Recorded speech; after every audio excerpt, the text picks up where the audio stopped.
நம்ம பனியா சர்ச்சிலேருந்து ஒரு 6 பேர் வரதா சொல்லிட்டு இருந்தாங்க. போன வாரம் ஒரு டெத்து ப்ரேயருக்காக போயிட்டாங்க. இந்த வாரமும் ஏதோ வேலை, என்ன வேலை அவங்களுக்காக தெரியல. அவங்களுக்காக ஜெபம் பண்ணுங்க தனிப்பட்ட ஜெபத்தில். மேத்தி அவங்க வந்து கொச்சி போயிருக்காங்க. அவங்க அடுத்த வாரம் வந்துடுவாங்க. இவங்க பனியா இல்லை. ஆமாம், அன்றைக்கி நம்ம போய் பேசணும்ல, அவங்க 6 பேர் வரதா சொன்னாங்க. நம்ம அங்கே வேண்டாம், அவங்க இங்கே வரதா சொன்னாங்க. தம்பி மட்டும் தான் போன வாரமும் இந்த வாரமும் வர்றான். மீதி 5 பேர் வர்றதுக்காக ஜெபம் பண்ணிக்கோங்க. முடிஞ்சால் போய் பாருங்கள். ஓகே, நம்ம அற்புதங்களை பற்றி பார்த்துட்ருக்குறோம். எதுக்காக அற்புதங்களை பற்றி நம்ம பார்க்குறோம்? அப்போஸ்தலர் நடவடிக்கையில் முக்கியமான ஒரு பகுதி அற்புதங்கள். ஏன் பார்க்குறோம்?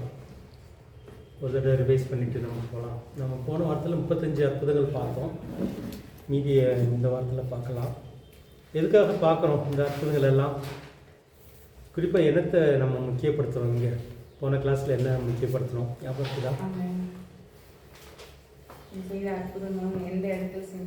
ஓகே, இடத்தை பார்க்குறோம். அது ரியலாக நடந்ததுன்னு சொல்லி. வேற தேவனுக்கு பயப்படும் பயம். ஓகே, அதாவது நோக்கங்கள் பார்க்குறோம். ஒவ்வொரு அற்புதத்துக்கு பின்னாடியும் தேவனுடைய நோக்கம் ஒன்று இருக்குது. ஏன்னா மேஜிக் பார்த்தீங்கன்னா மேஜிக் மாதிரி தான் இருக்கும் அற்புதம். ஆனால் அற்புதன்றது வந்து வேறு, மேஜிக்ன்றது வேறு. மேஜிக்கும் அற்புதத்துக்கும் என்ன வித்தியாசம்? இதில் பிளாக் மேஜிக் இருக்குது, மந்திரம், தந்திரம், அற்புதம். இந்த மூணுக்கும் உள்ள வித்தியாசம் என்ன? கொஞ்சம் அதை பேசிட்டு நம்ம மற்ற அற்புதங்களுக்குள்ள போகலாம். மந்திரம், தந்திரம், அற்புதம்.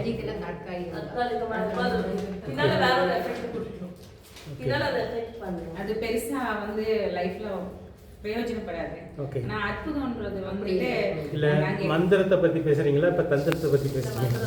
மந்திரத்தை பத்தி பேசுறீங்க. பிளாக் மேஜிக்னு சொல்லுவாங்க அதை. ஓகே, அது வந்து நிரந்தரம் கிடையாது. அது தற்காலிகம். அது இல்லாம அது பின்விளைவுகளும் வரும். அதனால பின்விளைவுகள் வரும். ஆனா வந்து அற்புதம்ன்றது வந்து நம்ம எதிர்பார்க்காத நேரத்துல ஆபிரகாமை போல பயங்கர விசுவாசம். பிளாக் மேஜிக் அதாவது என்னது மந்திரம். மந்திரம் வந்து எதன் அடிப்படையில் பண்ணுறாங்க? அவங்களுக்கு பின்னாடி வந்து தீய சக்தி இருக்குன்னு சொல்லி பார்த்துக்கிறோம். அதை நம்ம முக்கியப்படுத்துகிறோம். இந்த மந்திரத்துக்கும் தந்திரத்துக்குள்ள வித்தியாசம் என்னன்னு பார்த்தீங்கன்னா, மந்திரம் பண்ணும்போது பின்னாடி வந்து ஒரு தீய சக்தி, ஒரு பேய் அல்லது வந்து ஒரு தீய சக்தி.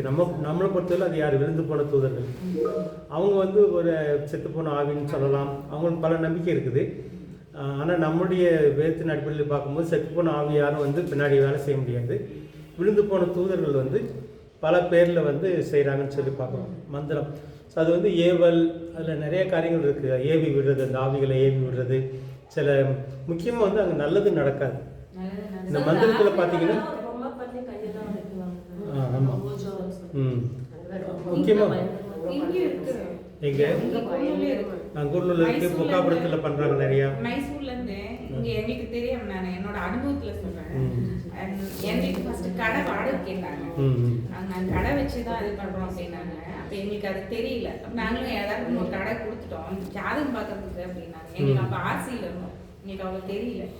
அப்புறம் கடைசியில பார்த்தா கடை வச்ச பின்னால இவங்க இந்த மாதிரி ஜனங்கள் வர்றதுக்காகவும் மந்திரம் பண்ணிட்டு இருக்காங்க. அதுக்கப்புறம் ஜனங்களுக்கு போய் இவங்க மாவுல பொம்மை எல்லாம் பண்ணி அந்த அவங்க நினைக்கிறாங்களோ அது மாதிரி இவங்க வந்து மேஜிக் அந்த இது கெட்ட சக்திகளை கூப்பிட்டு செத்து போன ஆவிகளை கூப்பிட்டு.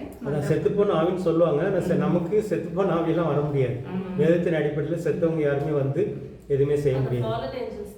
ஃபாலன் ஏஞ்சல்ஸ் வந்து செத்து போன ஆவி பேர்ல வருவாங்க. அது நமக்கு ஒரு தெளிவு. பேசுவாங்க, சரித்திரம் எல்லாம் சொல்லுவாங்க, நடந்த காரியங்கள்லாம் சொல்லுவாங்க. அது வந்து அந்த ஆவிகளுக்கு உள்ள சக்தினால. அப்புறம் பார்த்தா இவங்க அந்த மாதிரி இது பண்ணிட்டு ஒருத்தவங்க ரொம்ப முடியாம அவங்க ரத்த கக்கி செத்து போயிட்டாங்க. நடுவட்டத்துல இருக்கவங்க அந்த மாதிரி. ஆமா, நீங்க தேவனுக்குள்ள இல்லாம இருந்தீங்க அப்படின்னா அது கிறிஸ்துக்குள்ள இல்லாதவங்களுக்கு அவங்க பண்ணுவாங்க, அப்புறம் இவங்க பண்ணுவாங்க. அப்ப அவங்களுக்குள்ள பெரிய ஆவி, சின்ன ஆவியெல்லாம் இருக்குது. அந்த மாதிரி நிறைய போட்டி பொறாமைகள். இதுக்கு பின்னாடி வந்து அந்த போட்டி பொறாமை, அந்த மாம்ச சக்தியை வச்சுதான் செயல்படுவாங்க. அதுல நன்மையானதுன்ற சொல்லி நம்ம பார்க்க முடியாது அதிகமாக. கடைசியில் இப்போ பார்த்தா ஒருத்தருக்கு நன்மையாக இருக்கும், அது இன்னொருத்தருக்கு தீமையாக முடியும். அவங்களுக்கு அந்த தீமை வந்தோடனே அவங்க பொறாமையில் இவங்களுக்கு செய்வாங்க. ஸோ இந்த மாதிரி வந்து ஒரு தீய சக்தியை பயன்படுத்தி மற்றவங்களை அழிக்கிறதுக்கு இவங்க நினச்சி சாதிக்கிறதுக்காக பண்ணுறது தான் மந்திரம்னு சொல்லி பார்க்குறோம். தந்திரன்றது மேஜிக், பிளாக் மேஜிக்கில் வெறும் மேஜிக். அது வந்து அதாவது ஒரு என்ன சொல்கிறது, நம்ம கண்ணுக்கு மறைவன்னு சொல்ல முடியாது. அதில் வந்து மந்திரம் எதுவுமே கிடையாது, ஒரு ட்ரிக் வச்சுருப்பாங்க. நம்ம கண்ணுக்கு தெரியாத அளவுக்கு ஒரு காரியம். இப்போ நமக்கு கூட மேஜிக் செஞ்சாரு தம்பி, அவங்களுக்குள்ள நம்ம ஸ்பீடு ஏதோ ஒரு மறைமுகமாக ஒரு தந்திரம் வச்சுருப்பாங்க. ஸோ அது அடிப்படையில் வந்து நம்ம பார்க்கும்போது ஆச்சரியமாக இருக்கும். ஆனால் வந்து அவங்களுடைய தந்திரத்தினால அதை செய்கிறது. அவங்களுக்கு மந்திரம்லாம் கிடையாது. ஸோ இதுக்கு பின்னாடி இந்த வெறும் மேட்சுக்கு பின்னாடி தீய சக்தியெல்லாம் கிடையாது. அதுக்கும் இதுக்குள்ள வித்தியாசம் அதுதான். ஸோ மந்திரம் அப்படின்னா தீய சக்தி பின்னாடி இருக்குது. மேஜிக் அதாவது தந்திரன்றது வந்து பொழுதுபோக்காக செய்கிறது. அவங்க பழகி வச்சுருப்பாங்க. பொதுவான மக்களுக்கு ரொம்ப ஸ்பீடாக செய்யும்போது பார்க்க முடியாது. ஆமாம், அந்த மாதிரி செய்கிறது வந்து நம்ம மேஜிக் அல்லது தந்திரம்னு சொல்லி பார்க்குறோம். அதில் வந்து பிளாக் மேஜிக் கிடையாது. அதில் வந்து தீய சக்தியெல்லாம் கிடையாது. அவங்க வந்து சும்மா கண்கட்டின்னு சொல்லுவாங்க. ரொம்ப ஸ்பீடாக செய்யும்போது ஏதாவது மறைச்சி வச்சு செய்வாங்க. எங்கேயோ ஒன்று மறைஞ்சிருக்கும். அப்போ ரெண்டாக வெட்டுறது, அப்புறம் திரும்ப கொண்டு வர்றது, எல்லாமே அதில் ஒரு தந்திரம் இருக்கும். ரியலாக எதுவுமே இருக்காது அது. ஸோ அதுதான் நம்ம வந்து மேஜிக் அல்லது தந்திரம்னு சொல்லி பார்க்குறோம். அற்புதம் அப்படின்னா இப்போ நம்ம வேதத்தில் பார்க்குற அற்புதம், அதனால தான் இப்போ நோக்கத்தை பார்க்குறோம் நாங்கள். ஓகே, நம்ம இந்த அற்புதம் எங்கே நடக்குது அப்படின்னா தேவ ராஜ்யத்தில் ஒரு வழி இருக்குது. அவங்களுக்கு எப்படி தீய சக்தியில் ஒரு வழி இருக்குது, அதை பயன்படுத்தி செய்கிறாங்களோ அதே மாதிரி நமக்கு அற்புதங்களை செய்வதற்கு வந்து தேவ ராஜ்யத்தில் நமக்கு ஒரு வழி இருக்குது. அது ஆவியானவர் மூலமாக செய்யலாம், ஏஞ்சல் மூலமாக செய்யலாம், தேவனுடைய வல்லமை மூலமாக செய்யலாம், விசுவாசம் மூலமாக செய்யலாம். ஸோ இது வந்து தேவ ராஜ்யத்தில் சில பிரின்சிபல் இருக்குது. முக்கியமாக விசுவாசம்னு சொல்லுவோம். விசுவாசத்தின் அடிப்படையில் தான் இது நடக்கணும். விசுவாசத்தின் அடிப்படையில் நம்ம கண்ணுக்கு தெரியாத தேவ ராஜ்யத்தை நம்ம பார்க்குறோம். அவங்க தீய சக்தியை பார்க்குறாங்க, நம்ம வந்து தேவ ராஜ்யத்தை பார்க்குறோம். இல்லை வசனத்தின் அடிப்படையில் தேவ ராஜ்யத்தை பார்க்குறோம். தேவ ராஜ்யத்திலேருந்து நமக்கு ஒரு வல்லமை கிடைக்கும் அது செய்கிறதுக்கு. ஸோ அந்த வல்லமையின் அடிப்படையில் செய்கிறோம். இதில் வந்து அழிக்கிறதுக்குன்ற மாதிரி எதுவுமே நடக்காது. மற்றவங்களுக்கு வந்து நன்மைக்காக செய்கிறதாக தான் இருக்கும் அப்படின்னு சொல்லி பார்க்கணும். அதுதான் அற்புதம். மந்திரம் தந்திரம் அற்புதத்துக்குள்ள வித்தியாசம். சிலர் வந்து இப்போது நம்ம மோசே போய் அற்புதம் செய்கிறாரு, அந்த மந்திரவாதிகளும் அற்புதம் செய்கிறாங்க. ஆனால் அங்கே என்ன வித்தியாசம் பார்க்கணும், அவங்க அற்புதத்துக்கும் மோசே செஞ்ச அற்புதத்துக்கும் வித்தியாசம் என்ன? மந்திரவாதிகள் செய்த அற்புதத்தை மோசையோட அற்புதம் வந்து மேற்கொள்ளும். அதுதான் ரொம்ப முக்கியம். அதாவது இது வந்து இந்த தேவராஜ்யத்தின் வல்லமைக்கு கீழ்பட்டது. இந்த தீய சக்திகளாக இருந்தால் கூட இவங்க வந்து தேவராஜ்யத்தின் வல்லமையை விட பெருசாக இது செய்ய முடியாது. இவங்க தேவராஜ்யத்துக்கு கட்டுப்பட்டவங்க தான். ஸோ இவங்க வந்து அதுக்கு கீழானவங்க. மோசே வந்து இந்த மந்திரம் படிக்கல அவரு, ஆனால் ஆண்டவர் கூட இருந்து செய்ய வச்சாரு. ஆண்டவர் சொல்ல தான் செய்கிறாரு. இவர் பேச வைக்கிறாரு. அப்புறம் வந்து இந்த கோலை வந்து கீழே போட்டேன்னா பாம்பா மாறும், அப்புறம் கையை உள்ளே போட்டேன்னா குஷ்டம், அப்புறம் வெளியில் போகணும். சில ப்ராக்டிஸ் மட்டும் கொடுக்குறாரு ஆண்டவர். ஆனால் ஒவ்வொரு இடத்துலையுமே வந்து ஆண்டவர் இதை செய்யுன்னு சொல்கிறாரு. செய்யும்போது அவங்களும் அதை செய்கிறாங்க. ஆனால் பாம்பா மாறுது. அவங்க கையில் இருக்க கம்பு போட்டோன்னா பாம்பா மாறுது. ஆனால் மோசையுடைய கோல் வந்து அதெல்லாம் விழுங்கிடுது. இந்த பாம்பு அதெல்லாம் விழுங்கிடுது. இது எதை குறிக்குது அப்படின்னா தேவ சக்தியை வச்சு, தேவனுடைய ராஜ்யத்தின் வல்லமையை வச்சு நம்ம வந்து தீய சக்திகளை மேற்கொள்ளலாம். இந்த தீய சக்திகளை வந்து நம்மளை மேற்கொள்ளணும்னு சொல்லி நம்ம பயப்பட வேண்டாம். இதுதான் நம்ம புரிஞ்சுக்க வேண்டியது. தேவ ராஜ்யத்துக்குள்ளே இருக்கிறவங்களுக்கு வந்து இதுதான் கூடின வல்லமை, எல்லா வல்லமைக்கும் மேலான வல்லமை அப்படின்றத நம்ம புரிஞ்சுக்கணும். ஆனால் அஃபெக்ட் ஆகும், அது வரது தெரியும். ஆனால் வந்து ரொம்ப பெருசாக பாதிக்கிறதுக்கு அந்த சம்மதிக்க மாட்டார். ஆமாம், பாதிப்பு கூட வராமல் பார்ப்பாரு. ஒருவேளை பாதிப்பு வந்தால் கூட அதை மேற்கொள்ளலாம் அப்படின்றதான். ஆனால் பயந்துட்டாங்கன்னா முடியாது. ஸோ இங்கே வந்து ரொம்ப விசுவாசம் வந்து ரொம்ப முக்கியம். இப்போ வந்து உங்களுக்கு விசுவாசம் இல்லை, நமக்கு வந்து விசுவாசம் இல்லை, ஒரு பாதிப்பு வந்துருச்சு, ஒரு தீய சக்தினால நமக்கு ஒரு பாதிப்பு வந்துருச்சு. பாதிப்பு வரக்கூடாது. பாதிப்பு வராமல் இருக்கணும் அப்படின்னா நம்ம அந்த ரத்த கோட்டைக்குள்ளே இருக்கிறது, அந்த விசுவாசத்திலே வாழ்கிறது இருக்கணும். அப்படி இல்லாத பட்சத்தில் வந்து பாதிப்பு வந்துருச்சு அப்படின்னா நமக்கு விசுவாசம் வேணும், அதை மேற்கொள்ளலாம். ஸோ அதுக்கு தான் நமக்கு முக்கியமாக பயம் வந்துருச்சுனாலே நமக்கு அந்த பயத்தை நமக்கு அடிப்படை. முதல்ல பயம். எப்படி வந்து நம்ம இந்த அற்புதம் செய்வதற்கு விசுவாசம் அடிப்படையோ அதே மாதிரி தீய சக்திகள் செயல்படுவதற்கு பயம், அந்த பயத்தின் அடிப்படையில் தான் அவங்க செயல்படணும். ஸோ அதனால் வந்து பயத்தை போக்குறது, பயத்துக்கு ஆப்போசிட் தான் விசுவாசம். நமக்கு வந்து விசுவாசம் பலனை கொடுக்கும், அந்த பயத்தை வந்து மேற்கொள்ள வைக்கும். ஆனால் இந்த விசுவாசம் இல்லை அப்படின்னா கொஞ்சம் பயம் வரும். அப்படி வந்து பண்ணணும்னு அவசியம் இல்லை. நம்ம சோர்வு அடைவோம் நேச்சுரலாக இருக்கும்போது. நம்ம வந்து அதிகமாக ஆமாம் ஆமாம் சார் அப்ப அந்த குண்டலினி ஸ்பிரிட் ஒன்று இருக்குல்ல சார், நிறைய இடத்துல யூஸ் பண்ணுவாங்கல்ல, அதுவும் இது ஏதாவது ரிலேட்டட்? எது குண்டு இந்த குண்டலினி ஸ்பிரிட் அப்படின்னா புரியல. அது எப்படி சர்ச்சஸ்ல அது எப்படின்னா சார் அது ஒரு நமக்குள்ளவே ரைஸ் பண்ற மாதிரி. பைபிள் காலேஜ்ல ஒரு இது கொடுத்துருந்தாங்க. சரி. அது எப்படின்னாக்கா அது நமக்குள்ள ரைஸ் பண்ண யோகா மாதிரி தான். அது எப்படின்னாக்கா சில சர்ச்சஸ்லாம் ஃபேக்கான சர்ச்சஸ் இருக்கும்ல, அப்ப அவங்க அதை யூஸ் பண்ணி அங்க இருக்கிற ஜனங்களெல்லாம் தன்வசப்படுத்துற மாதிரி லைக் போது எல்லாமே விழுவாங்க. அப்ப அந்த ஸ்பிரிட் யூஸ் பண்ணுவாங்கல்ல, அதுக்கும் இதுக்கும் இருக்கலாம். நம்ம இப்போ கிறிஸ்தவத்துக்குள்ளேயே வந்து இந்த மாதிரி போலி என்ன சொல்றது விசுவாசத்தின் அடிப்படையில் செய்யாம, தேவராஜ்யத்தின் வல்லமையின் அடிப்படையில் செய்யாம, ஸோ இந்த மாதிரி காரியங்கள் இருக்கதா செய்யுது. அது வந்து கிறிஸ்தவங்களும் அதுக்குள்ள மயங்கி போறது, ஏன்னா இந்த வஞ்சிக்கிறது நீங்க சொல்றது கிட்டத்தட்ட அது மாதிரி வரும். சார் அதிகமா கேரளால அந்த மாதிரி இல்ல, இங்க பூமியில இருக்கு. அது சக்ராசத்தை ரைஸ் பண்ற மாதிரி சர்ச்சில் எங்கேயா பண்ணிருக்காங்களா அந்த மாதிரி? இங்க எனக்கு தெரியாது சார், பட் நாங்க ரிசர்ச் ஒரு இன்னும் ஒரு ப்ராஜெக்ட் மாதிரி இருந்தது. சரி. அப்ப அதிகமா வந்துட்டு சில பாஸ்டர் அது ஃபேக்கா இருக்குன்னா அந்த ஜனங்களை வந்துட்டு அவங்க இருக்கவங்களா அப்படியே அவங்கள ஒரு ஹிப்னோடைஸ் பண்ற மாதிரி, லைக் அவங்க சொல்றதே கேட்கறாங்க அந்த மாதிரி ஒரு ஸ்பிரிட். அது யோகா ரிலேட்டடா இல்ல அது ஒரு தீய சக்தி மாதிரி? ஆமா ஆமா. இப்போ இதைத்தான் நம்ம வந்து ஒளியின் தூதன் சொல்றோம். ஆக்சுவலா வந்து அது தீய சக்தி தான். அது காட்டும் போது நல்லது மாதிரி காட்டுவாங்க, அதான் ஒளியின் தூதன். அது வந்து இருளா, ஆனா தன்னை வெளியில காட்டும் போது வெளிச்சம் மாதிரி காட்டும். இது புரியறதா கஷ்டம். நம்ம வீட்ல பிரேயர்ஸ் எவ்ரி டியூஸ்டே பிரேயர் அப்போ இந்த ஒளியின் தூதன் வந்துட்டு அந்த பிரேயர் பண்ற நடத்துற அந்த பாஸ்டரையே வந்துட்டு ரொம்ப இதா பேசிட்டு இருந்தாங்க. நீ வந்து கெப்ரியல் தூதன் வச்சு பேசுற, நான் வந்து எனக்குள்ள இருக்குது வந்து நான் வந்து கெப்ரியல் தூதன், நீ வந்துட்டு ஆவியானவர் வச்சு பேசுறேன், குற்றப்படுத்தி பேசுறேன். அப்ப எனக்கு அந்த ஆவியில ஒத்து போகவே இல்லை. அப்ப நான் சொன்னேன், பிரதர் அவங்க பேசுறது போய் பேசுறாங்க அப்படின்னு சொல்லிட்டு சொன்னேன் நான் அவங்ககிட்ட. அப்ப சொன்னதுக்கு அப்புறம் அவர் வீட்டுல போய் பேசுறேன், அது ஒளியின் தூதன், அது எனக்கு தெரியும். ஆனா நான் வந்துட்டு அதுகிட்ட நம்ம எதிர்த்து இப்போதைக்கு பேச வேணாம், நம்ம ப்ரேயர் பண்ணி நம்ம இது பண்ணலாம்னு அப்புறம் நாங்கள் திரும்ப ஃபாஸ்டிங் அவங்களுக்காக 3 days போட்டு அதுக்கப்புறம் அவங்களுக்கு ஃபுல்லா ரிலீஃப் ஆச்சு. அவங்க வந்து ஒரு ஏவி விடப்பட்டது அவங்களுக்குள்ள அந்த அவங்க வந்து காபிரியல் தூதன் சொல்றாங்க. கபிரியல் தூதன் நான் வந்திருக்கேன், நீ எனக்கு அடங்கு அப்படின்னு. கபிரியல் தூதன் வந்து அடங்கணும்னு அவசியம் இல்லை அது, ஆனா அவங்கள நீ எனக்கு மண்டிடுன்னு சொல்லுது. நீ ஆவியானவரோட வந்திருக்க, நான் கபிரியல் தூதன். ஆனா அது வந்தது ஒளியின் தூதன், ஆனா வந்து சொல்றது அப்படி போய் சொல்றது. கபிரியல் தூதன் நம்ம ஏமாந்துருவோன்றதுக்காக வேண்டி நான் வந்திருக்கேன், அதனால நீ வந்து எனக்கு மண்டிடு அப்படின்னு. தூதன் யாரும் மண்டியிட சொல்றது எனக்கு ஆச்சரியம். அது ஆவியானவர் மண்டியிட சொல்லும்போது அங்கே போய் அதான் இந்த தீய சக்தி, அந்த ஒளியின் தூதன், அப்புறம் உண்மையான தேவ வல்லமையில செய்யறதுக்குள்ள வித்தியாசம் என்ன அப்படின்னா, இது வந்து தேவ நாமத்தை மகிமைப்படுத்துறதுக்காக செய்யறோம். நம்ம நல்லா புரிஞ்சுக்கணும் அப்படின்னா, இதை செய்யறவங்க வந்து தேவ நாமத்தை மகிமைப்படுத்துறாங்களா இல்லை தங்களுக்கு பேர் உண்டாக்குறாங்க? நீங்க சொல்லும்போது பாத்தீங்கன்னா அந்த ஆவி வந்து தனக்கு வந்து கீழ்ப்படியணும், தன்னை பெரிய ஆளா பார்க்கணும். ஸோ இதெல்லாம் நம்ம புரிஞ்சுக்கலாம்.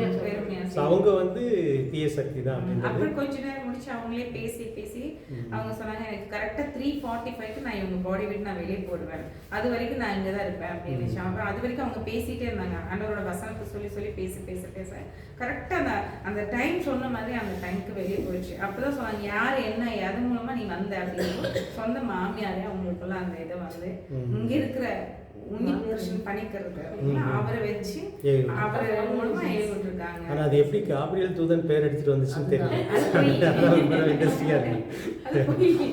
அதுதான் போய் எவ்வளவு வேணாலும் பேசுறது. இப்ப நம்மளை எப்படி ஏமாத்தலான்னு அதுக்கு தெரியுது. கிறிஸ்தவங்களை ஆமா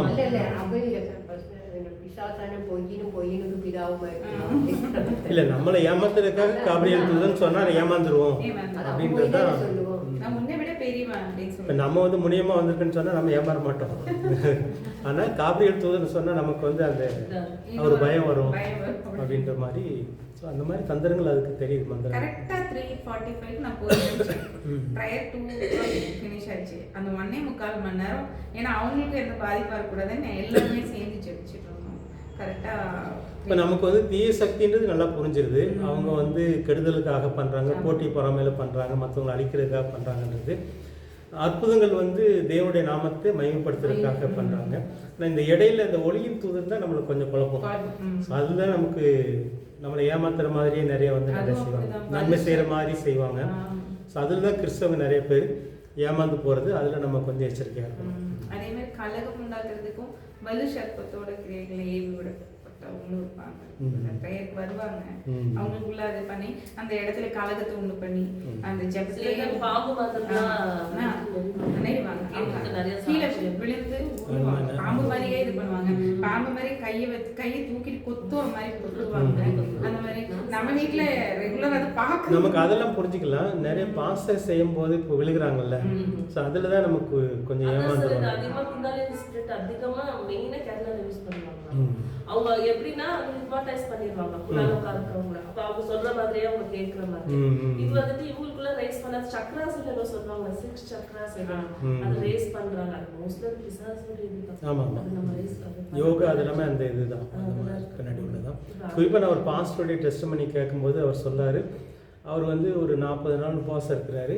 ஆக்சுவலாக ஒரு பாஸ்ட் என் கையை தொடுன்றாரு. இவர் போய் கையை தொட்டோன்னே இவர் கீழே விழுகிறாரு. இவர் வந்து அது வரைக்கும் யார்ட்டுமே விழுந்தது கிடையாது. அப்போ அவர்கிட்ட போய் கேட்குறாரு, உனக்கு இந்த வல்லமை வேணுமா அப்படின்னா நீ இந்த மாதிரி ஃபாஸ்டிங் இரு. 21 நாளோ 40 நாளோ தெரியல. ஃபாஸ்டிங் இருந்ததுக்கப்புறம் அவருக்குள்ளே அந்த வல்லமை வருது. அப்போ அவர் வந்து சர்ச்சில், அவர் சொந்த சர்ச்சில் 100 பேருக்கு மேலே இருக்காங்க. இப்படி பண்ணோன்னே எல்லாருமே விழுகிறாங்க. ஸோ இந்த மாதிரி பார்த்தோன்னே அவருக்கு ரொம்ப ஆச்சரியமாக இருக்குது. ஸோ இவ்வளோ வல்லமை இருக்குதா அப்படின்னு சொல்லி ஒரு 6 மாதம் கழித்து யோசிக்கிறாரு, நம்ம இப்படியெல்லாம் பண்ணோம், நம்ம சர்ச்சிலேயே பண்ணணும், எல்லாருமே விழுகிறாங்க, ஆனால் மாற்றம் எதாக இருக்குதா அப்படின்னு சொல்லி அவர் ரியலைஸ் பண்ணி பார்க்குறாரு. நம்ம சபையில் உள்ள விசுவாசிகள் வந்து இப்படி விழுந்ததுனால ஆவிக்குரிய வாழ்க்கையில் வளர்ச்சி ஏற்படுதா அப்படின்னு சொல்லி அவரே ஒரு ஸ்டடி பண்ணும்போது பார்த்தீங்க அப்படின்னா விழுந்தவங்க எல்லாருமே அப்படியே இருக்கிறாங்க. அவங்க வாழ்க்கையில் வந்து ஒரு மாற்றமே இல்லை ஆவிக்குரிய வாழ்க்கையில். அப்போ ரியலைஸ் பண்ணுறாரு, இந்த வல்லமையினால் என்னால் வேறு எதுவுமே செய்ய முடியல அப்படின்னு சொல்லி அதுக்கப்புறம் அதை விட்டுறாரு. ஸோ இந்த மாதிரி இது எதுக்காக இவரும் ஜவுமணி தான் இருந்து அந்த வல்லமையெல்லாம் வருது, விழுகிறாங்க, ஆனால் அதில் ஒரு பயன்பாடுன்றது பார்க்கும்போது இல்லை, எதுவுமே இல்லை. அதனால் வந்து ஒரு ஆவிக்குரிய வளர்ச்சி ஏற்படுது. ஸோ இதெல்லாம் நம்ம யோசிக்கணும். இப்போ நம்ம இந்த அற்புதங்களுக்கு பின்னாடி நோக்கங்களை பார்க்குறதுடைய காரணம் ஏன் பார்க்குறோம் அப்படின்னா தேவனுக்கு ஒரு நோக்கம் இருக்குது. அந்த நோக்கத்தின் அடிப்படையில் நீங்கள் ஒவ்வொரு அற்புதத்தையும் நீங்கள் பார்த்தீங்க அப்படின்னா இது வந்து நமக்கு தீய சக்தியா அல்லது இந்த மாதிரி ஒளியின் தூதனா அல்லது ரியலாக ஆண்டவர் ஒரு நோக்கத்தோடு இதை செய்கிறாரா அப்படின்னு நம்ம புரிஞ்சுக்கிறதுக்காக தான் நம்ம பார்த்தோம். ஏற்கனவே 35 இதை பார்த்துட்டோம். தொடர்ந்து பார்க்கலாமா? வேறு ஏதாவது கேள்வி இருக்குதா? தொடர்ந்து பார்க்கலாம். 36வது நம்ம மூலமா ஏதாவது ஆண்டவர் அற்புதம் செஞ்சாலும் அதுக்கு பின்னால் ஒரு நோக்கம் இருக்குது, கட்டாயம் இருக்கும். ஏன்னா நம்ம அந்த நோக்கத்தை தெரிஞ்சால் தான்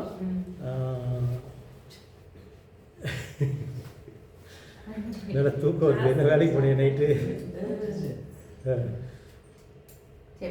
ஓகே, பரவாயில்ல. நாங்கள் அவ்வளோ இன்ட்ரெஸ்டிங்காக பேசிகிட்டு இருக்கோம், உனக்கு இதில் கலந்து கொள்ளவே முடியலையே.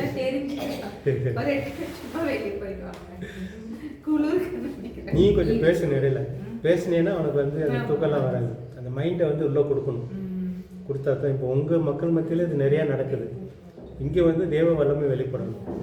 இந்த வல்லமை அழிக்கிறதுக்கு தான் தேவ வல்லமை வந்து வேணும்னு சொல்லி பார்க்கணும். தான் நம்ம முக்கியம் நம்ம பார்க்குறது. அதுதான் நமக்கு ஒரு அற்புதம் நடக்கணும், அதுக்கு பின்னால ஆண்டவர் ஒரு நோக்கம் வச்சு தான் அந்த அற்புதத்தை நடத்துவாருங்க. நிச்சயம். இப்போ என்னை கொண்டு 10 பேரை உயிரோடு எழுப்பணும்னு எனக்கு ஆசை இருக்கலாம், ஆனால் ஆண்டவர் செய்கிறதில்லை. ஏன் செய்யலைன்னா அவருக்குன்னு ஒரு திட்டம் இருக்குது, அவருக்குன்னு நோக்கம் இருக்குது. இப்போ அந்த அவருடைய நோக்கத்துக்குள்ளே போகும்போது இப்போ ஏன் சொல்லும்போது இப்போ லாஸ்ட்டில் எழுப்பும்போதே கூட நீங்கள் எப்போதும் என்னை கேள்வி நான் சொல்கிறதுக்கு நீங்கள் செய்கிறீங்க, நீங்கள் சொல்கிறது தான் நான் செய்கிறேன் அப்படிம்பாரு. ஸோ இந்த மாதிரி தேவனோட நம்ம இணைந்திருக்கும்போது நம்மளை கொண்டு அவர் ஒரு திட்டம் வச்சுருப்பார். இப்போ வந்து இயேசு கொண்டு செய்யணும்னு சொல்லி திட்டங்கள் இருந்துச்சு, அப்போஸ்தலர்கள் கொண்டு செய்யணும்னு சொல்லி ஆண்டவர் திட்டம் இருந்துச்சு.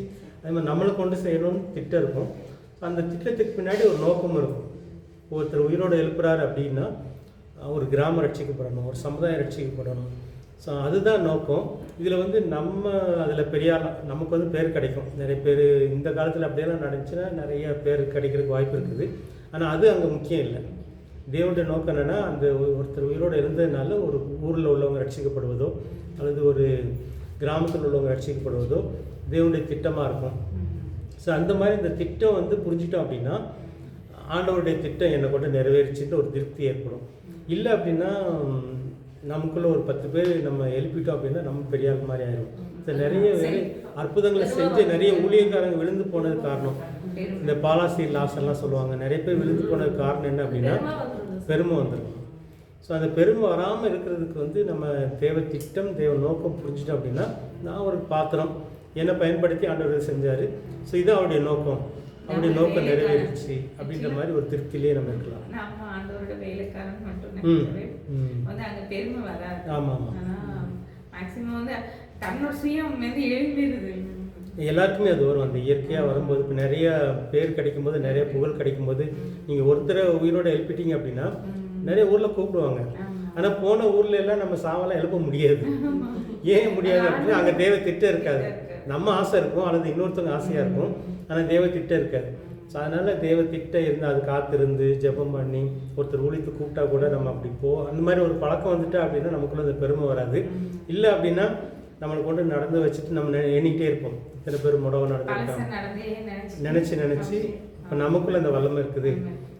அந்த வல்லமையை வந்து நமக்குள்ளே இருக்கிறவராக பார்க்கணும், ஒரு நபராக பார்க்கணும்.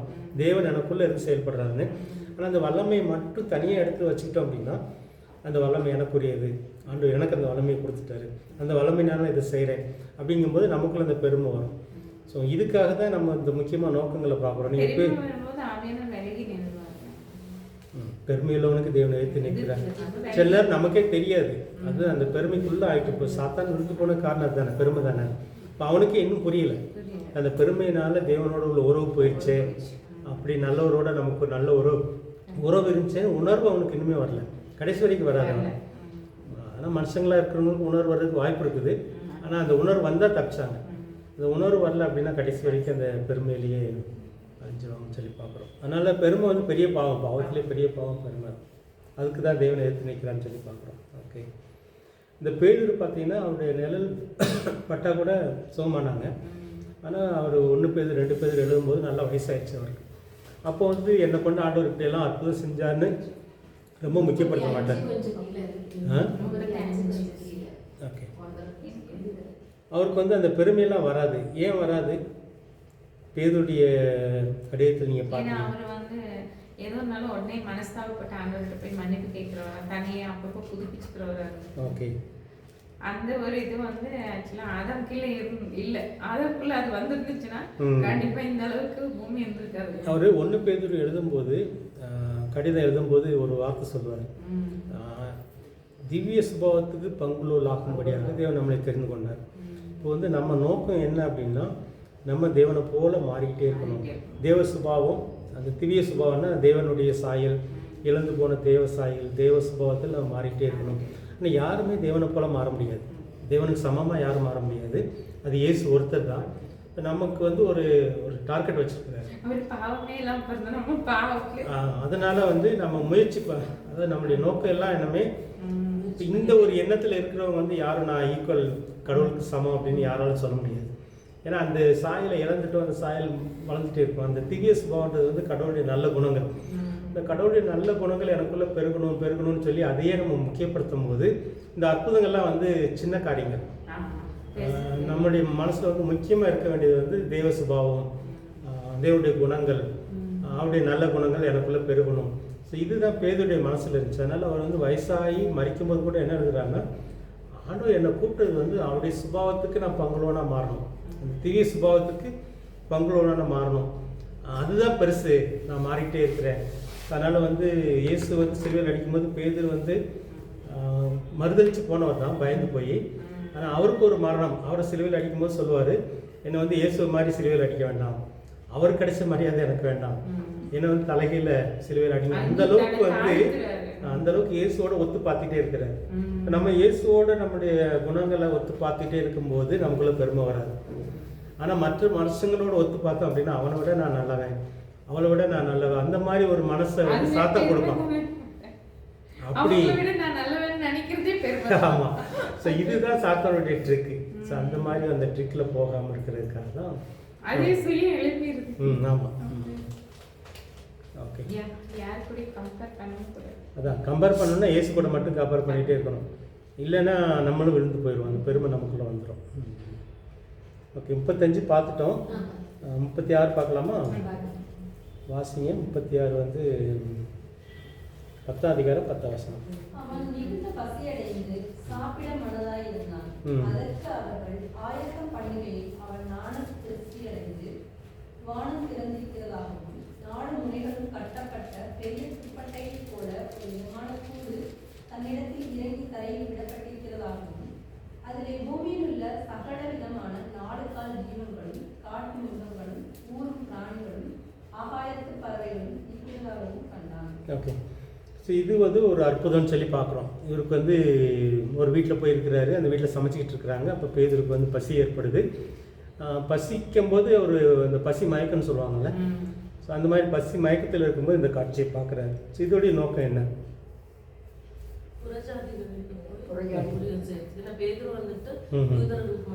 ஸோ அந்த பார்த்த காட்சியில் வந்து சாப்பிடக்கூடாத மிருகங்கள்லாம் இருக்குது.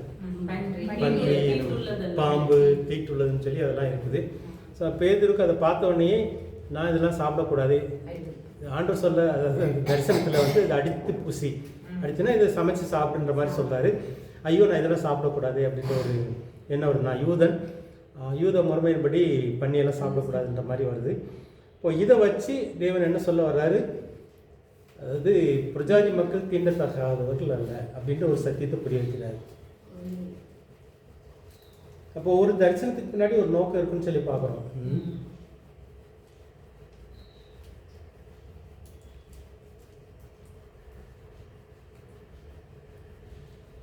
பிரஜாதி மக்கள் தீட்டானவர்கள் அல்ல.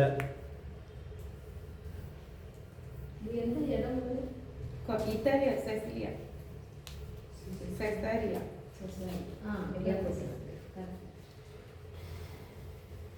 இத்தாலியா செசாரியா வந்து கொர்நேலியை சந்தித்த இடம். ஆமாம். இந்த ஓகே, இவர் எந்த இடத்துல இருக்காரு? மேலே பார்த்தீங்கன்னா இது நம்ம போன வாரம் பார்க்கும்போது யோப்பா கன்ஃபார்ம் தானே? யோப்பாவை சொன்னேன். ஓகே. எல்லாவற்றையும் அவர்களுக்கு விவரித்து சொல்லி அவர்களை யோப்பா பட்டணத்துக்கு அனுப்பினான். மறுநாளிலே அவர்கள் பிரயாணப்பட்ட அந்த பட்டணத்தை சந்திப்பதை பேதுரு 6ஆம் நேரத்திலே ஜெபம் பண்ணி ஓகே, அது யோப்பா. அதுக்கப்புறம் வேற எங்கேயா போறாரா பாருங்க. இத்தாலியா செசரியில தான் அப்படியே 10:3 வந்து கொர்நேலியா வீட்டுக்கு போறாரு. அது கொர்நேலி வீட்டுக்கு போறதுக்கு முன்னாடி இது நடக்குது. இப்போ வந்து 2 காட்சி இருக்கும். கொர்நேலி வீட்டில் ஒரு சம்பவம் நடக்கிறது சொல்லுவார், இங்கே பேதுருட்டையும் சொல்லுவார். இப்போ கொர்நேலி வீட்டிலேருந்து இவரை பார்க்குறதுக்கு வருவாங்க. இப்போ இவர்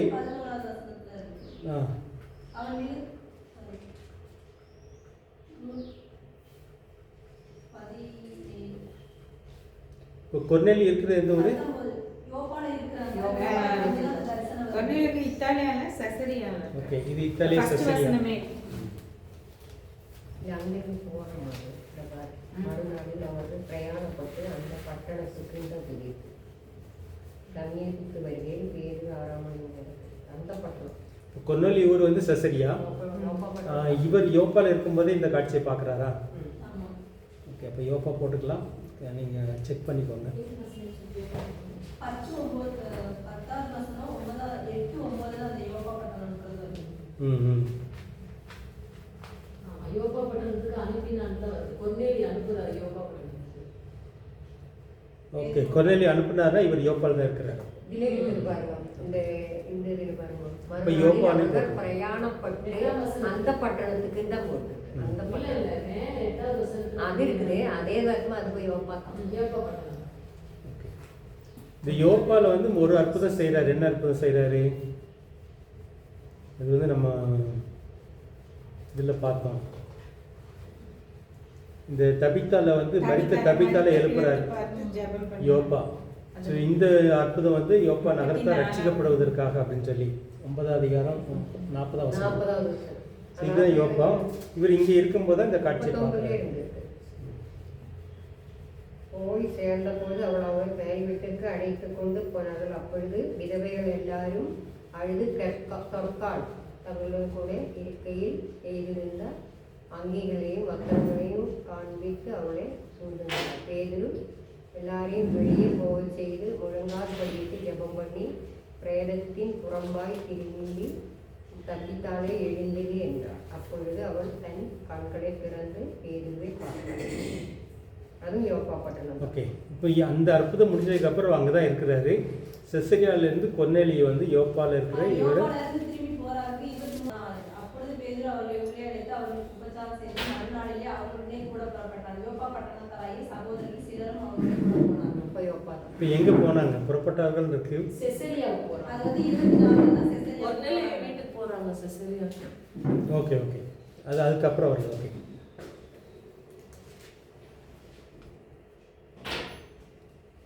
ஓகே, காட்சி பார்த்து அதுக்கப்புறம் 10:44 வாசி. இது வந்து இத்தாலியா பட்டணம். இது 1வது வசனத்துல வந்துட்டு அங்கிருந்து இங்கேயும் அங்கேயும் போயிட்டு வரவங்களா இருக்காங்க. அக்கம் பக்கத்துக்கு இருக்க மாட்டாங்க. செசரியால தான் யோப்பால தான் தங்கி இருக்காரு. 43:9-43 இருக்கு. அதனால தங்கி இருக்காரு. ஓகே. பின்பு அவங்க யோப்பா பட்டணத்திலே தோல் பதனியிருப்பனாகி சீமோனின் ஒரு இடத்தில் அநேக நாள் தங்கி இருந்தாங்க. ஓகே, இப்போ அங்கே இருக்கும்போது இந்த காட்சியை பார்க்குறாரு. அங்கே இதே நேரத்தில் வந்து செசரியாவில் இருக்கிற கொர்நேலியும் வேற காட்சியை பார்க்குறாரு. தேவதூதன் வந்து சந்திக்கிற காட்சி பார்க்குறாருன்னு சொல்லி பார்க்குறோம். ஓகே, இப்போ 10:44 வாசிங்க. அடுத்த அற்புதம் இதில் இருக்கு பாருங்க, 32 இருக்கு. கொர்நேலியோடு என் ஜெபம் கேட்கப்பட்டது, உன் தான தர்மங்கள் தேசமே நிலைப்பூட்டப்பட்டது. யோப்பா பட்டணத்துக்கு ஆள் அனுப்பி பேதுரு ஓகே, இதான் கிளியர். அதில் இந்த வசனத்தில் கிளியராக இருக்கு. யோப்பாவில் இருக்கிற பேதுருட்டான்னு சொல்கிறாங்க. யோப்பாவை அனுப்பி 32 வரை யோப்பா பட்டணத்தில் ஆள் அனுப்பி பேதுரு என்று மறுபெயர் கொண்ட சீமோனை வயலில் வைப்பார். அங்கதான் ஓகே, 10:44 அடுத்த அற்புதம். இந்த வார்த்தைகளை பேதுரு பேசிக் கொண்டிருக்கையில் வசனத்தை கேட்டவர்கள் யாவர் மேலும் பரிசுத்த ஆவியானவர் இறங்கினார். அவர்கள் பல பாஷைகளை பேசுகிறதையும் தேவனை புகழ்கிறதையும் பேதுருவோடு கூட வந்திருந்த விருத்த சேதனம் உள்ள விசுவாசிகள் கேட்கும் பொழுது பரிசுத்த ஆவியின் கரம் புறஜாதிகள் மேலும் பொழிந்தருளப்பட்டதை குறித்து பிரமித்தார்கள். ஓகே, ஸோ இந்த அற்புதம் எதுக்காக நடக்குது? இவங்க வந்து அந்நிய பாஷை பேச ஆரம்பிக்கிறாங்க. இவங்க வந்து பிரஜாதி மக்கள். ஸோ இந்த அற்புதம் எதுக்காக நடக்குது? புறஜாதிகளும் ஆண்டவரை நேசிக்கிறார் அப்படின்னு ஓகே,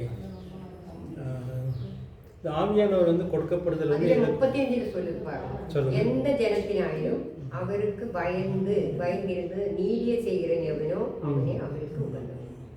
ஓகே, இங்கே வந்து ஆவியை பற்றி பார்க்குறோம், ஆவியானவரை பற்றி பார்க்குறோம். இதுவரைக்கும் பேதுரு நினைக்கிறாரு இந்த ஆவியானவர் வந்து இஸ்ரேல் மக்களுக்கு மட்டும்தான் ஆண்டவர் கொடுப்பாரு, இந்த ஆவியானவர் வந்து நமக்கு மட்டும்தான் அப்படின்ற மாதிரி பேதுரு நினச்சிட்டு இருக்கிறாரு.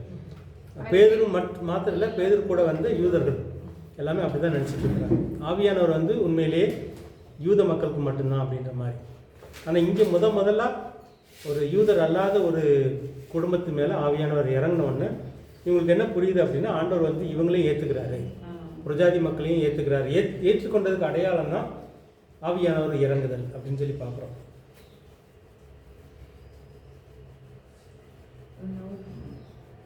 பிரஜாதி மக்களையும் தேவன் ஏற்றுக்கொள்கிறார் என்பதற்கு அடையாளம்.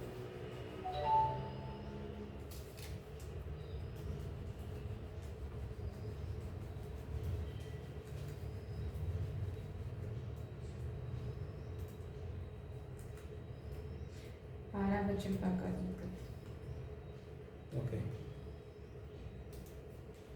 இது யோப்பால தான். சரி, இந்த இது செசரியாகும்.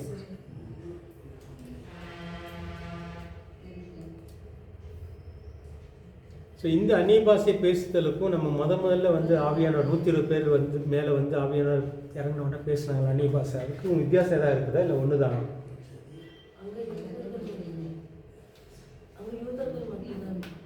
ஓகே, அங்கே பேசினதெல்லாம் யூதர்கள் இருந்தாங்க. வேற அந்த அந்நிய பாஷை வந்து பிரஜாதிகளுக்கு அடையாளம் அப்படின்னு சொல்லி பார்த்தோம்.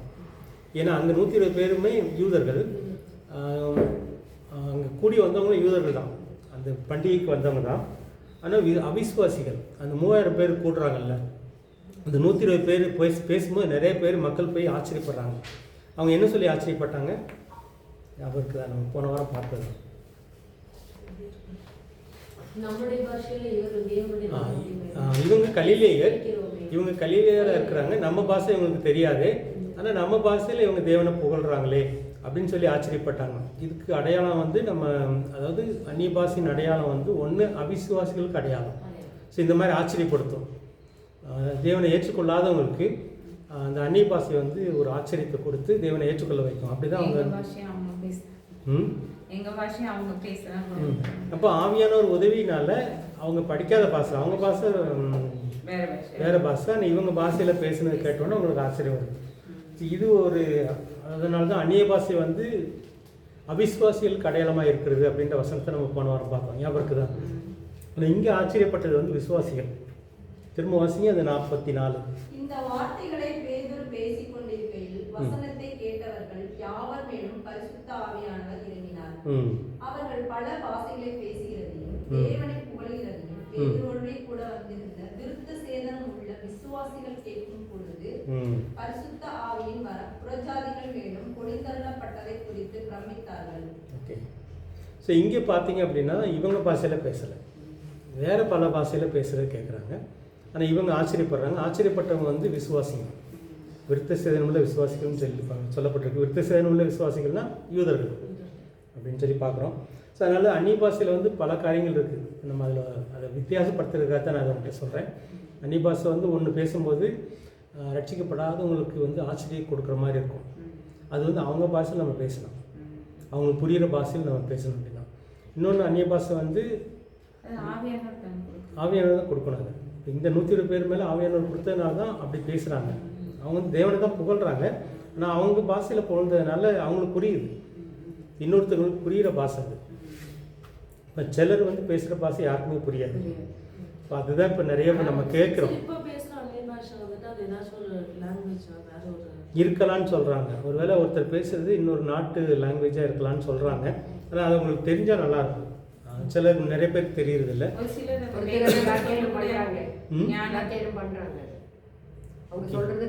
வியாக்கியானம் பண்ணுறது வேற விஷயம். இப்போ நீங்கள் வந்து நான் பேசுகிற பாஷை, இப்போ உங்கள் பாஷை மலையாளம், எனக்கு வந்து மலையாளம் தெரியாது, எனக்கு ஆவியான ஒரு அந்த வரத்தை கொடுத்த உடனே நான் மலையாளத்தில் பேசுகிறேன், உங்களுக்கு புரியுது. இது ஒரு விதம். இதுதான் வந்து அங்கே அப்போஸ்தலர் எங்கே நடக்குது, அந்த பெந்தேகோஸ்தே நாளில் பேசும்போது நடக்கிறது. புரிகிற மாதிரி பேச, இன்னொருத்தருக்கு புரிகிற பாஷையில் பேசுகிறாங்க, ரியல் லாங்குவேஜ். நீங்கள் சொல்ல வந்து வியாக்கியானம் எங்கே வரும்? இப்போ ஒருத்தர், இப்போ நீங்கள் சரி என் மேலே ஆவியான வருவார், நான் ஹிந்தியில் பேசுகிறேன், இங்கே சபை வந்து ஹிந்தி சபையாக இருக்குது, எனக்கு ஹிந்தி தெரியாது. அப்போ இன்னொருத்தர் மேலே ஆவியானவர் வந்து நான் சொல்கிறத ஹிந்தியில் சொல்லுவார். ஸோ இதுதான் வியாக்கியானன்றது வந்து நாங்கள் வியாக்கியானம் பண்ணலை, அவர் வந்து அப்படியே டிரான்ஸ்லேட் பண்ணுறது கிடையாது. இப்போ நான் அந்நிய பாஷையில் ஹிந்தியில் என்ன பேசுகிறேனோ அதோடைய கருத்தை வந்து இன்னொருத்தங்களுக்கு ஆவியானவர் கொடுத்த வரத்தினால இவர் இதைத்தான் சொல்கிறாரு அப்படின்னு ஹிந்தியில் சொல்லணும். இதுதான் வியாக்கியானம். ஓகே, இது வந்து இன்னொரு விதம். ஒன்று வந்து புரிகிற பாஷையில் பேசுகிறது, இன்னொன்று வந்து புரியாத பாஷை ஆனால் இன்னொருத்தர் வந்து அதை புரியும்படியாக வியாக்கியானம் பண்ணுறது, விளக்கி சொல்கிறது. இது ரெண்டாவது விதம். வேறு இந்த அந்நிய பாஷையை பற்றி நிறைய குழப்பங்கள் இருக்கிறதுனால கொஞ்சம் பேசிட்டு இருந்தாலும் இருக்கும்.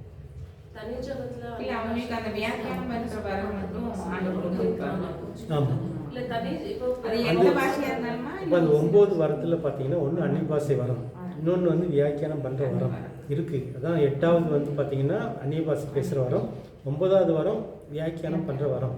ஆனால் இது நிறைய சபையில் நடக்குதுன்னா இல்லை, ஆனால் ரேராக நடக்குது தான் உண்மை, அது உண்மையான வரம். ஆனால் அதுக்காக நீங்கள் கேட்டு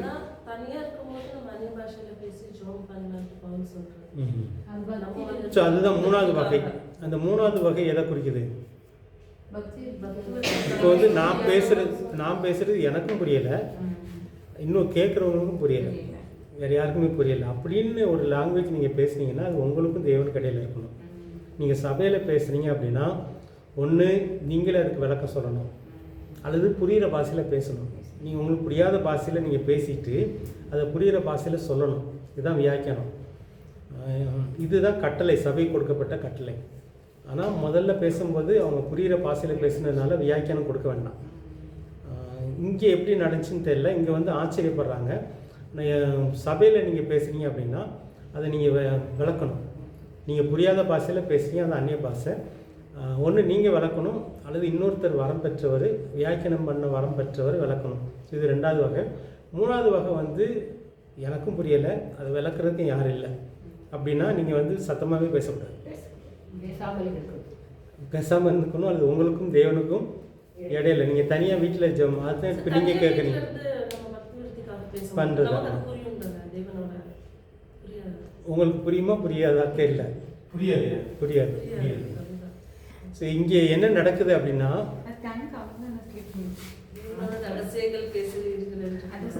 டங் ஸ்லிப்பில் பேசுறது அது. இது 3வது வகை. இந்த டங்ஸ்லேயே உள்ள 3வது டங்ஸ் வந்து ஒரு வகை கிடையாதுன்றதுக்காக நம்ம இவ்வளோ பேசுகிறோம். ஒன்று நீங்களே விளக்கி சொல்கிறது, அல்லது இன்னொருத்தவங்க விளக்குறது, அல்லது புரிகிற பாஷையில் பேசுகிறது, புரியாத பாஷையில் பேசிட்டு புரிகிற பாஷையில் விளக்குறது, இது எல்லாமே இருக்குது. இப்போ வந்து நம்ம பேசுகிறது வந்து இப்போ நமக்கும் தேவனுக்கு இடையில நம்ம பக்தி விருத்திக்கு அப்படின்னா நம்ம பேசுவோம், அது நமக்கே புரியாது. அது ஆவியானவர் நம்ம கூட சேர்ந்து விண்ணப்பம் பண்ணுறான்னு இருக்குது. இது வந்து நம்ம பக்தி விருத்திக்கு, அது உங்களுக்கு எந்தளவுக்கு பக்தி விருத்தி அடையிறதுக்கு உதவுது அப்படின்னு சொல்லி நீங்கள் உங்களை பொறுத்த வரையில் இருக்குது. ஒருத்தர் சொல்லும்போது கேட்குறாரு, ஒருத்தர் ஜெபம் பண்ணுறாராம்.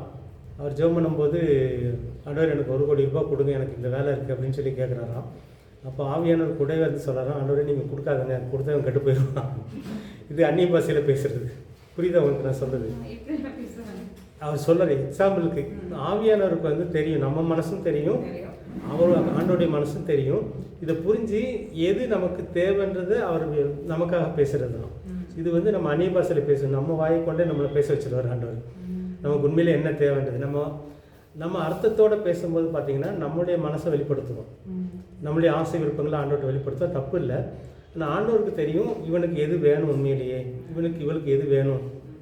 இதை புரிஞ்சு பேசுகிறவர் தான் ஆவியானவர். அவர் வந்து நம்ம சார்பாக பேசுகிறாரு. நம்ம சார்பாக பேசும்போது நம்ம வாயை கொண்டே ஆண்டவர்கிட்ட பேச வைக்கிறாரு. அதுதான் அந்நிய பாஷை. அது நமக்கு புரியாமலே இருக்கும். ஒருவேளை நடந்ததுக்கப்புறம் நீங்கள் பார்த்தீங்கன்னா ஸோ ஆண்டவர் வந்து இப்படியெல்லாம் செஞ்சுருக்கிறாரு எனக்கு அப்படின்ற மாதிரி இருக்கும். அது வந்து ஒரு வித்தியாசமான ஒரு அனுபவம். இதுதான் பக்தி விருத்தின்றது. இப்போ நம்ம கேட்குறதுக்கும் அந்நிய பாஷையில் கேட்குறதுக்கும் வித்தியாசம் இருக்கும். நான் சொல்ல வர்றது தான், நீங்கள் வந்து ஜெபம் பண்ணுறதுக்கும் நீங்கள் உங்கள் இப்போ தமிழ்லேயே நம்ம சொல்லி ஜெபம் பண்ணுறதுக்கும் நீங்கள் அந்நிய பாஷையில் ஜெபம் பண்ணுறதுக்கும் உள்ள வித்தியாசம் என்ன அப்படின்னா, நீங்கள் தமிழில் உங்கள் மனசில் உள்ளதை கொட்டி ஜெபம் பண்ணுவீங்க. ஆனால் ஆண்டவர் வந்து அந்நிய பாஷை மூலமாக பேசும்போது பார்த்தீங்கன்னா உங்களுக்கு உண்மையிலே என்ன வேணும், நமக்கு என்ன தேவை, உண்மையான தேவைன்றதை புரிஞ்சுக்கிறாரு. தேவனுக்கு எதை கொடுக்கணுன்ற விருப்பம் இருக்குன்றது அவர் தெரியும். ஸோ அதன் அடிப்படையில் ஜெபம் பண்ணுறாரு. இது வந்து நமக்கு அர்த்தம் புரியாது, ஆனால் இதுதான் நடக்குது. அதாவது பின்னாடி அந்நிய பாஷைக்கு பின்னாடி சொந்தமான பக்தி விருத்திக்காக பேசுகிற அந்நிய பாஷைக்கு பின்னாடி நடக்கிற காரியம் என்னென்னா இதுதான் நடக்குன்றோம். இல்லை ஏதாவது உங்களுக்கு கேள்வி இருக்குதா, சந்தேகம் இருக்குதா? நமக்கே புரியாமல் நிறைய நடக்கும். நம்ம ஒன்று ஆசைப்படுவோம், ஆவியானவர் அதாவது தேவன் நமக்காக ஒன்று ஆசைப்படுவார். இப்போ ஆவியானவர் நம்ம மூலமாக அதை ஜெபம் பண்ணுவார். உண்மையிலே நம்ம ஓகே. இது 2வது ஒரு காரியம் நம்ம பார்த்துட்டு, முதல்ல வந்து நம்ம மறுபடி பிறக்கிறது ஆவியானவர்னால. நமக்குள்ளே உள்ள ஆவி மறுபடி பிறக்குது, அதுக்கு ஆவியானுடைய உதவி வேணும். ஸோ அந்த ஆவியானுடைய உதவினால, அதனால ஆவியினால் மறுபடி பிறக்கிறோம்னு சொல்லி ஆண்டவர் சொல்கிறார். ஸோ இது வந்து மறுபடி பிறக்கிறதுக்கு. இப்போ எப்படி மரியாதை வயிற்றுக்குள்ளே இயேசு பிறந்தாரோ அதே மாதிரி நம்ம உள்ளத்தில் இயேசு பிறக்கிறார். இதை பிறக்க வைக்கிறது ஆவியானவர். இது முதல் அனுபவம். அதுக்கப்புறம் பார்த்தீங்க அப்படின்னா இந்த நிறைவு, ஆவியானுடைய நிறைவுன்னு சொல்லி நிறைவுக்குள்ளே நம்ம வரோம். இந்த நிறைவு உங்களுக்கு எப்போ ஏற்பட்டுச்சு அப்படின்றது கேள்விக்குறி இருக்கும். ஒருவேளை சிலருக்கு இப்போ நம்ம பவுலை பார்க்கும்போது பவுலுடைய மேலே கொர்நேலி அவர் யார், பவுலுக்கு ஜெபம் அன்னையை கை வச்சு ஜெபம் பண்ணும்போது அந்த நிறைவு அவருக்குள்ளே ஏற்படுது. கண்ணில் இருக்கிற செதில் விழுது, ஆவியானவருடைய நிறைவை கொடுக்குறாரு. அப்போவே அவருக்குள்ளே எல்லா வரமும் வந்துடும். ஆனால் நமக்கு தெரியாமல் இருக்கும். இப்போ இதுதான் அந்த ஆவியானுடைய நிறைவுக்குள்ளே நீங்கள் எப்போ வந்தீங்களோ அப்போது உங்களுக்கு தேவையான வரங்கள் எல்லாம் வந்துடுது. நீங்கள் ஒவ்வொரு வரத்தையும் கேட்டு பெற்றுக்கொள்ளணும்னு அவசியம் இல்லை. ஆனால் ஒவ்வொரு சூழ்நிலை வரும்போது அந்த வரத்தை நீங்கள் செயல்படுத்தணும். அப்போது ஒரு கிண்டி விடுதல் நடக்கணும். இந்த கிளறுதல், அந்த என்ன சொல்கிறது, தீமோத்திக்கு பவுல் ஜெபம் பண்ணுமா அப்படி சொல்லுவார். ஸ்டிமுலேட் பண்ணி விடுவாங்க. ஸ்டிமுலேட் பண்ணுற ஒரு அனுபவம் மட்டும்தான் தேவைப்படும். அனல் மூட்டி எழுப்புறது, தூண்டி விடுவாங்க. அந்த அனல் மூட்டி எழுப்புறது மட்டும் தேவைப்படும். மற்றபடி வரம் உள்ளே இருக்குது. அப்பப்போ கொடுக்குறவெல்லாம் கிடையாது. பழைய ஏற்பாட்டில் அப்படி நடந்துச்சு. ஆனால் புதிய ஏற்பாட்டில் உங்களுக்கு வந்து அது ஃபுல் பேக்கேஜ் உள்ளே வந்துடுது. அந்த ஆவியானுடைய நிறைவுக்குள்ளே வரும்போதே எல்லா வரங்கள் நமக்கு என்ன வரங்கள் தேவையோ, சில நேரத்தில் வந்து அந்த வரத்தில் ஸ்பெஷலிஸ்ட் மாதிரி இருப்போம், அது வித்தியாசம். ஆனால் நம்ம குணமாக்குதல் வரங்கள் தானே சார் சொல்லுங்க. இப்போ வரங்கள் வந்து எல்லாருக்குமே 9 வரம் இருக்கும், இல்லை ஒவ்வொருத்தருக்கும் ஒரு வரம்? பகுத்து தான் கொடுக்குறேன், எல்லாருமே கொடுக்கல. சிலருக்கு வந்து அந்நிய பாஷை பேசி வழக்கம் கொடுக்குற 2 வரத்தை சேர்த்து கொடுத்துருப்பாரு. சிலருக்கு வந்து பேசுகிற மட்டும் வரும், விளக்குறதுக்கு இன்னொருத்தருக்கு வர கொடுப்பாரு. இது ஒரே சபைக்குள்ள நடக்கிறது. ஸோ அந்த மாதிரி 9 வந்து பகுத்து கொடுக்குறாரு. அதில் வந்து 1 மட்டும்தான் இல்லை, 2 3 4 இருக்கலாம். ஆனா வெளியே இருக்கலாம். தெரியுது. அவங்க எப்படி கேட்குறாங்களோ, இதுதான் கேட்கறதா இல்லை நம்மளை கொண்டு ஆண்டவர் பயன்படுத்துகிற சூழ்நிலை. இப்போ ஒரு இடத்துல வந்து நீங்கள் வியாக்கியானம் பண்ணி தான் ஆகணும்னு சொல்லி ஒரு சூழ்நிலையில் நீங்கள் இருக்கிறீங்க. ஒருத்தர் அந்நிய பாஷை பேசுகிறாரு, அவர் சொல்கிறத நான் வியாக்கியானம் பண்ண வேண்டிய ஒரு காலகட்டத்தில், ஒரு கட்டாயத்தில் இருக்கிறேன். ஸோ அப்போ வந்து நீங்கள் ஜெபிக்கும் போது உங்களுக்குள்ள ஆவியான செயல்பட்டு அது பண்ணுவார். ஸோ அதை நீங்கள் வளர்த்துக்கிறது உங்கள் கையில் இருக்குது. ஒவ்வொரு இடத்துலையும் வியாக்கியானம் பண்ணுறதுக்கு வளர்த்துக்கணும் அப்படின்னா அதில் ஒரு ப்ராக்டிஸ் வரும். ஸோ இந்த மாதிரி தான் வந்து வரங்கள் செயல்படும். தேவையின் அடிப்படையில், நீங்கள் கேட்குறதின் அடிப்படையில் இல்லை.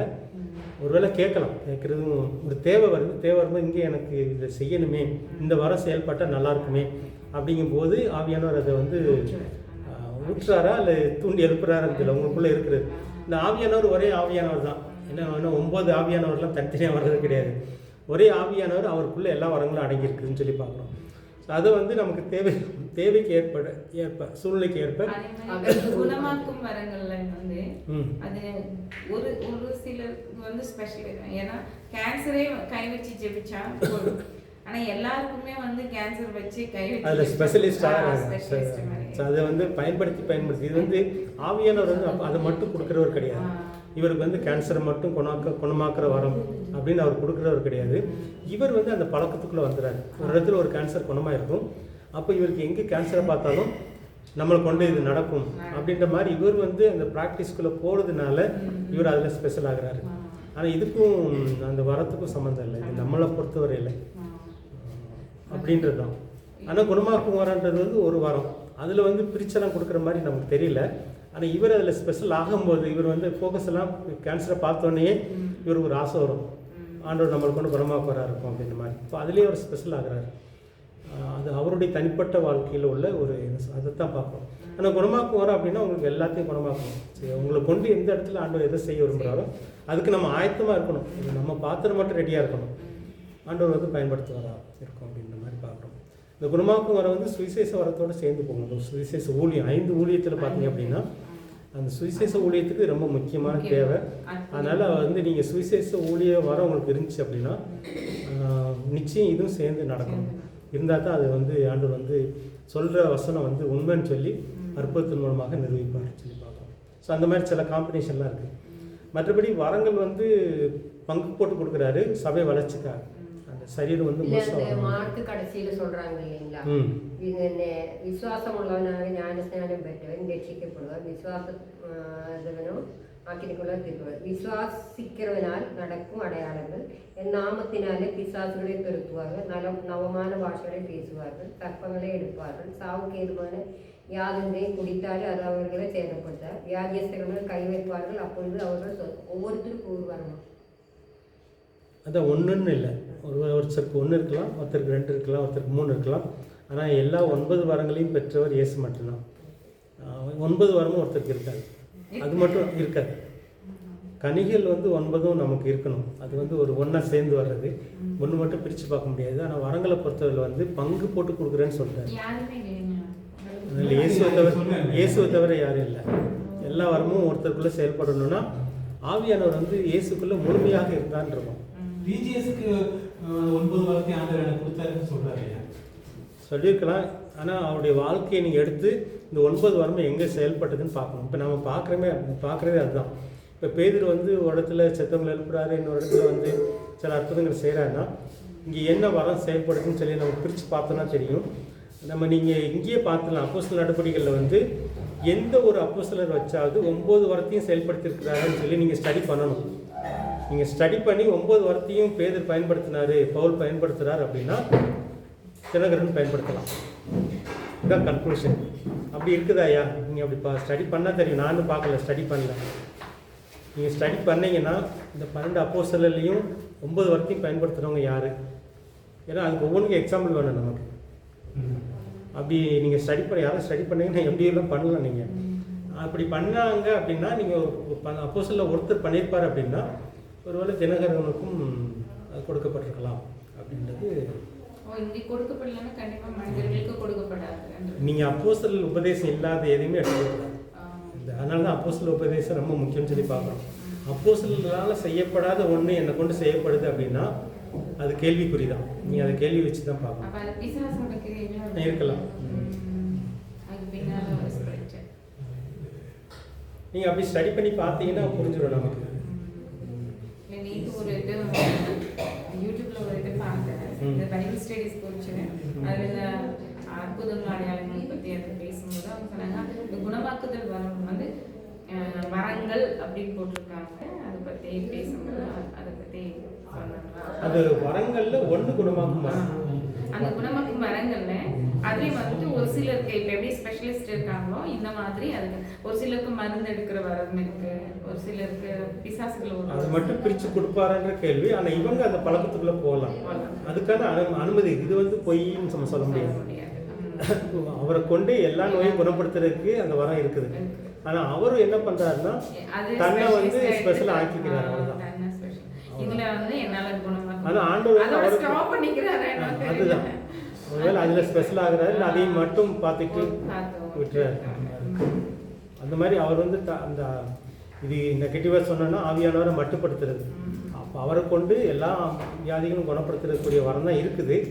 இவர் வந்து எனக்கு வந்து கேன்சர் மட்டும்தான், எனக்கு வந்து இந்த வியாதி மட்டும்தான் அப்படின்ற மாதிரி இவர் தன்னை வந்து மட்டுப்படுத்திக்கிறாரு. இதுதான் இந்த விசுவாச அளவுன்னு சொல்லி பார்க்கணும். இது எல்லாமே இந்த விசுவாசம், இவருடைய விசுவாசம் அதுக்குள்ளே மட்டும் இருக்குது. கேன்சருக்குள்ளே மட்டும் இருக்குது. மற்ற வியாதிக்குள்ளே இவரால் விசுவாசத்தை வளர்க்க முடியலை அப்படின்னு கூட நம்ம புரிஞ்சுக்கலாம். ஆனால் ஆவியானவர் அப்படிலாம் செய்கிற மாதிரி இல்லை. வேறு ஏதாவது கேட்க விரும்புகிறீங்களா? இப்போ தினகரனுக்குள்ள அது இருந்துச்சு அப்படின்னா நமக்கு ஒரு ப்ரூஃப் வேணும். ஒன்று வந்து அவர் செஞ்ச அற்புதங்களுக்குள்ள இதெல்லாம் நடந்துருக்குதான்னு ஒன்று, இன்னொன்று இவரை மாதிரி அப்போஸ்தலர் யாராவது செஞ்சுருக்காங்களா அப்படின்ற மாதிரி பார்க்கணும். ஏன்னா அப்போஸ்தலர் தான் நமக்கு மாதிரி, இயேசு மாதிரி. ஆனால் இயேசு போல நம்ம எல்லாருமே வந்து ஆவியானவர் வந்து நிறைவாக பெற்றுக்கொள்ளலை. இயேசுக்குள்ள ஆவியானவர் முழுமையாகவே இருக்கிறாரு. நமக்குள்ள வந்து கொஞ்சம் கொஞ்சமாக பங்காக தான் இருக்கிறாங்க. ஸோ அது மட்டும் நம்ம புரிஞ்சுக்கிறோம். நம்மளை எந்த அளவுக்கு தேவனோடு இணைக்கிறோமோ அதை பொறுத்து தான் நமக்குள்ள கிடைக்கும். ஆமாம், நம்மளுடைய விசுவாச அளவு முக்கியமாக. நீங்கள் அற்புதம் வந்துட்டாலே விசுவாச அளவு தான்.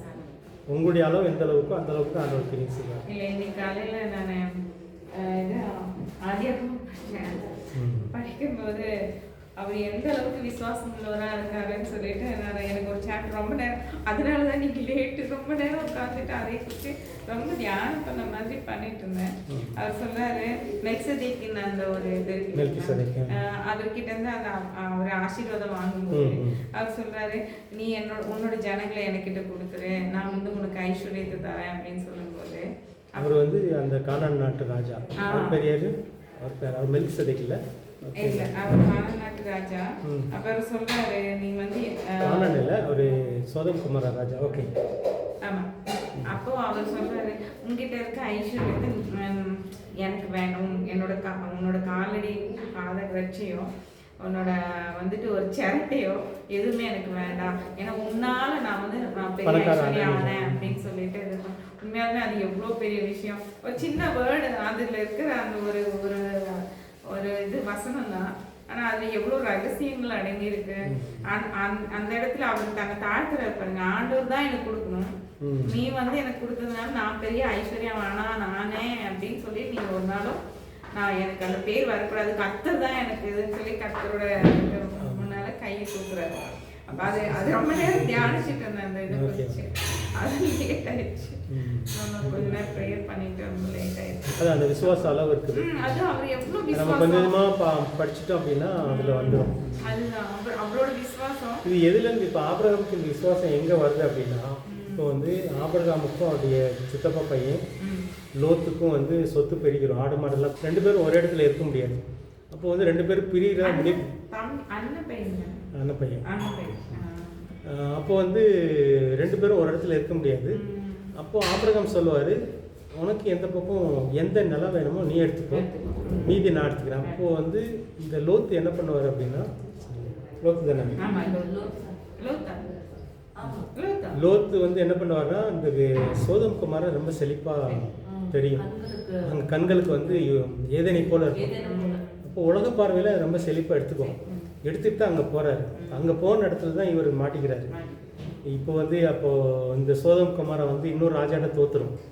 அப்போது இந்த சோதம் குமார மக்கள் எல்லாம் கொள்ளடிச்சுட்டு போவாங்க. சோதம் குமார நகரத்தில் எல்லாம் அப்போ இவர் கூட இருக்க 317 பேர் கூட்டிட்டு போய் தான் இவர் காப்பாத்தி கூட்டிட்டு வரார். அதுக்கப்புறம் தான் இந்த இப்போ எங்க ஆபிரகாமுக்கு என்ன புரியுதுன்னா, இவன் வந்து செழிப்பான தேசத்தை இருக்கான், இருந்தாலும் அந்த செழிப்பவனை காப்பாற்ற முடியல. ஆனா இவர் அங்கவே வந்து தேவன் எனக்கு எந்த இடத்த கொடுக்குறாரோ அது தேவன் வந்து வேற ஒரு மலை போக சொல்றாரு லோத்துக்கிட்ட.